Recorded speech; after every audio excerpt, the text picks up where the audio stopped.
Let's talk about the week of June 15th, which is also Monumental Mile and 5K week. We start with a high quality workout of a predator run. If you're racing the mile or the 5K, we'll have an alternative for you.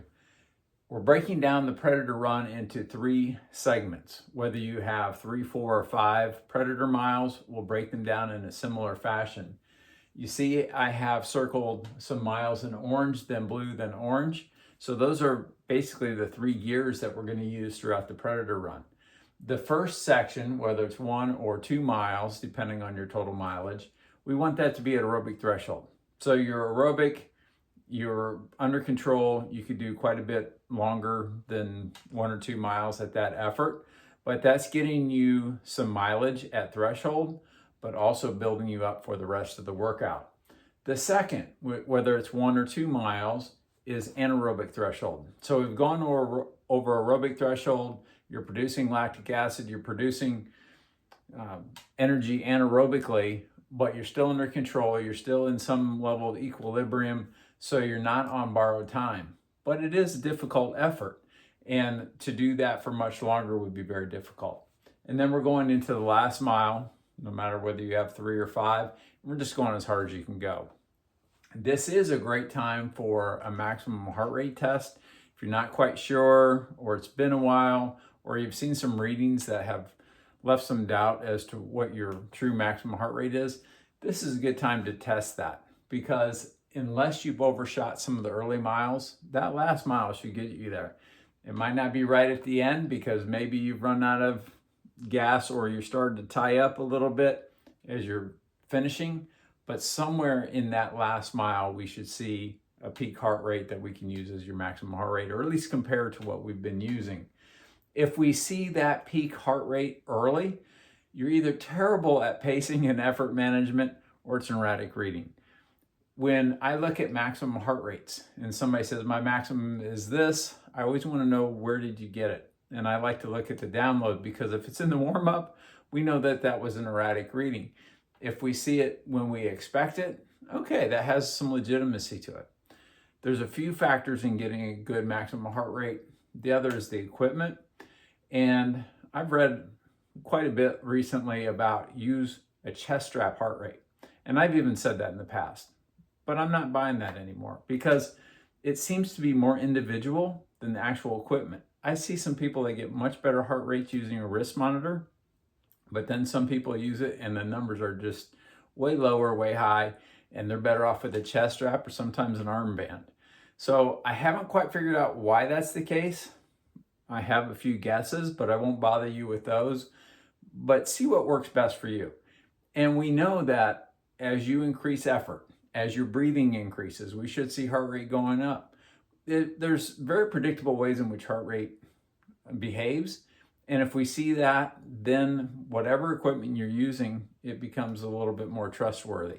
If we're seeing numbers that we just clearly know are wrong, then we won't believe any of them. And we don't want to confuse the thought process with something that's unreliable. The other issue that we see, and I know I've mentioned this a few times, is the responsivity of the heart rate. You're doing 2 minutes hard, 2 minutes easy, and the 2 minutes easy average heart rate is higher than the 2 minutes hard, and it's maybe 6-minute pace versus 8:30 pace on your recovery. Okay, the monitor just isn't as responsive as we want it to be. Now, in something like this where you're gradually building up, it still might work well, because we're not asking for it to get a recovery heart rate. I know that's muddying the water a little bit, but well, I guess to make a short story of the long story I've already given you, a good time to check maximum heart rate. I'm happy to take a look at a download and see if we can believe the numbers. So enough on the predator run. The moderate quality, or possibly high quality if you're racing, workout, the speed rotation. Most of you have 2, some of you have 3 sets of 2 minutes, minute and a half, minute and 30 seconds fast. And I've left that a little bit ambiguous for a purpose. What we're doing is we're running fast for those periods and with equal recovery jog. So 2 minutes hard, 2 minutes easy, minute and a half hard, minute and a half easy, and so on. We can approach this a couple of different ways. If we're using it as a moderate quality workout, maybe we want to use this as threshold running to where you're running as fast as you can, but staying aerobic. So it's a whole lot faster than if you do a 3-mile steady state at threshold, because you're only going 30 seconds to 2 minutes. So it's much faster. For some of you, we might use it anaerobically, especially knowing what you have coming up with the race schedule. And if we know that you're going to recover just fine in 2 days for the long run. So you can kind of choose which way you want to go with that. If we're using it as a high quality workout because you're racing Monumental Mile or 5K, then we probably want to do at least one set as hard as you can go. If you're doing 3 sets because you have several days of recovery, maybe we do the first 2 and we keep it nice and easy, at threshold anyway, so it's fast, but it's still comfortable. And then we hit the last one hard. There's physiological benefits and then there's mental benefits. There's some mental benefit to getting yourself in a position that, wow, this really hurts. This is not something that I can maintain very long without great duress. So having a little bit of that in race week is fine. We don't want so much of it that you're still feeling it and still recovering. Which brings up another thing that I'll just barely touch on. When people get too engrossed and committed to zone 2 or whatever, and they're thinking about, I can't get my VO2 up a couple beats above this, it's a little bit silly really, because your lungs don't need the recovery nearly as much as your legs. So it's how hard did you run? What did you do to your legs that requires the recovery? So keep that in mind, especially as the heat comes in and you're going a little bit above that zone that you think you need to stay in, and the heart rate's creeping 2, 3, 5 beats, sometimes more if it's crazy hot and you're dehydrated, but your breathing is okay. Don't worry about that too much, because what are you doing to your legs? Now, if you are dehydrated and you keep going for a long duration, then your legs are going to take that beating and need extra recovery. So we can move that to high quality if you're racing. Otherwise, we leave it at moderate quality with the aerobic or the anaerobic versions of those. Long run bonus, in and out miles. We're running the in miles at 75 to 85%. For most people, it's going to be in the ballpark of half marathon pace to marathon pace. So it's fast. It's faster than normal long run, noticeably faster, but it's not like you're out there just killing it and hammering, because we want the out miles, the recovery miles, to be fairly close to normal long run pace. They might not be quite as fast, especially because the first minute or two, you're recovering from going a little bit faster. But overall, we want to see that the pace of this long run is faster than what you typically run. Now, what does the weather do to that?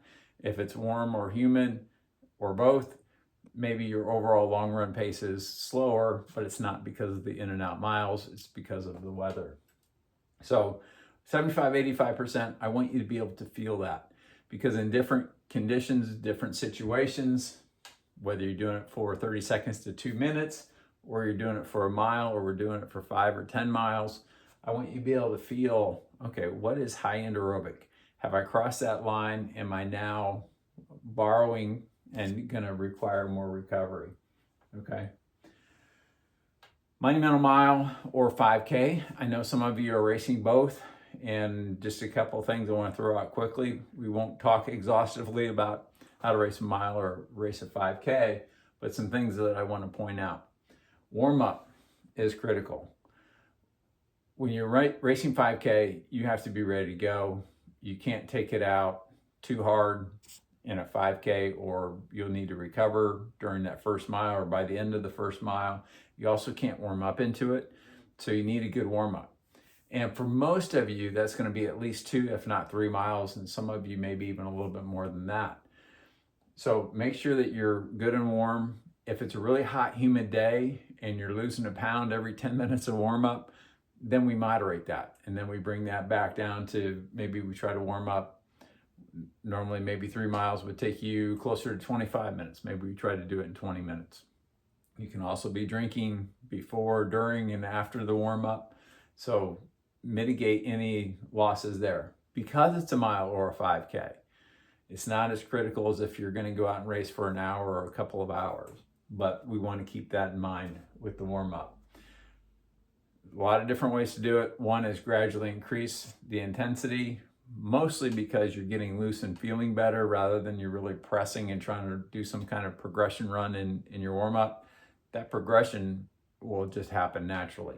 We want to at least do 4 times 100-meter striders, or you can think of those as 20-40s or 30-60s, or 2 times a minute on, minute off, and then 4 times 20-40. So it's 20 seconds at basically a mile race pace, 40 seconds slow-mo recovery jog. Just get good and recovered between those. We're trying to get heart rate up. We're trying to get some tension in your legs. We want to get you loose. We want to get the engine hot, but we also don't want to wear you out. So at the end of that, maybe you have 5 or 10 minutes of a little bit of downtime. You're getting close to your race start. You jog a little bit. Maybe you do a couple of light striders, nothing terribly fast, just getting the heart rate back up to where when the gun goes, you're ready to go. For those of you doubling, it's very important to cool down a little bit. Maybe that's just 5 minutes, maybe it's a mile. And then depending on how long you have between your races, so take a look at the race schedule on the website, and I'll also have that in the email and the newsletter. Figure out, when do I need to warm up again? And the warm up for the second race should not be nearly as elaborate as the warm up for the first race, but it might be 10 minutes of jogging, a couple of striders, just to get warm again. Otherwise, you start that second race, especially when it's a mile, and for that first 200 or 400, you just feel like it's an out-of-body experience, and you're wondering why you ever decided to do this, because you just don't feel right. You have kind of this numb feeling, and then somewhere into the race, you start feeling better. We don't want to spend a quarter mile or more trying to feel normal in a mile race. So make sure you warm up again. Obviously, I'll be on site. So if you have questions about that, especially as we adjust for the weather, let me know and we can talk about that. Pacing, even pacing is good at pretty much any distance. The big mistakes, both 5K and mile, are made early. And sometimes we look at the first quarter mile, or we look at the first mile, and the split was right on what we wanted. But then we break that down a little bit more, and your first 200 was at 4-minute pace, your second 200 was at 6-minute pace, and you averaged exactly what you wanted with a 75 or 5-minute pace. So it's what you're doing through that. So think about the pressing on the gas pedal, nice and smooth as you get started and up to pace. If we do this, you're wasting a lot of gas and you have to recover during the race. We want to recover after you cross the finish line. So we can talk more about that individually, but generally we're trying to run even and really trying to control that first 30 to 60 seconds of your race. And if you do that well, you usually have enough energy that you can make up. If you were a little bit slow, a couple of seconds slow, you can make that up throughout the race. Heart rate, we already talked about that. Another great, both mile and 5K, great opportunities for testing your maximum heart rate. Also a good fitness test. It's June. We have a long time to go before those of you racing for Chicago Monumental and all the marathons, half marathons around that. We have a long time to go, but it's nice to see a little marker. Now, we're not as far away from the spring races as we normally are. So maybe we already know that. We might get through these and just realize, okay, we didn't have enough time after your marathon or half marathon to do much mile training.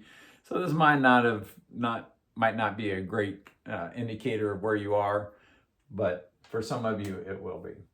Also, the group run for the week is officially downtown, whether you're racing or not. I just like to have people in one place and to work around doing a long run downtown, doing this workout downtown, or if you just have an endurance long run, we can work that out. There's certainly some logistical challenges, a lot of concrete, so I know it's not ideal, not anything that we'd want to do week in and week out, but it's kind of cool to have people down there. And if you're not racing, cheering on your teammates is a great thing to do. So we'll see how that goes. If you have a 20 miler for some of you with early or summer marathons, okay, maybe you should be at Eagle Creek or somewhere on the roads. But that's where the official group run is anyway. So we covered a lot of ground there. Maybe I took a little bit too many detours along the way, but hopefully that helps set up your week.